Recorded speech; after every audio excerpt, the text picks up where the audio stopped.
Ai volni sami Tevita ena wasni bola donan rau kawalu.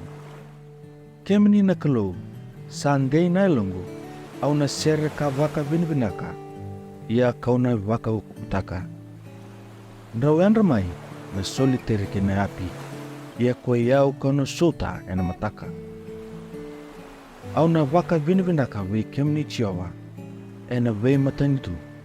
Au na sere vei kemni ena kendra maili ona vei matangali. Nisa sivia na lomalangi na kena lewu i nomini loloma. Kasa e dhovana o na nomini dina.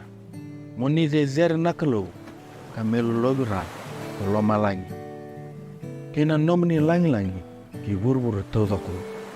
Me vakambulai kina kokoa ko nisa lomana. Moni vakambulai iau ene linga mani matau karango di iau. Sa voso tina Kalou ena nona elo sabasaba au na rekitaka.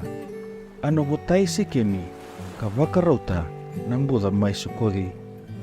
Sa nongo ko kiliati, sa nongo ko manasa. Ai vakaruru ni ulungu ko iferemi. Anongo tamatan daulewa ko ciuta. Anongo ivui ko moapi. Kau na berta ka kitomi na nongo ibaba. Kau na kaleta ki Filistia. O de ena kauti au ki na koro kaukawa. O de ena tumbiri au ki tomi.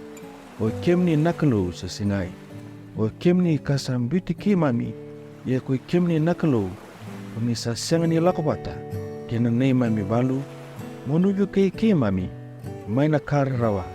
Ni sa sengani ama. Na nonre bebu ki na tamata. Ena vuku ni Kalou. Enda na ngungu matua. Nei sai koenga ena mbutu raka sumbu na nonda mela.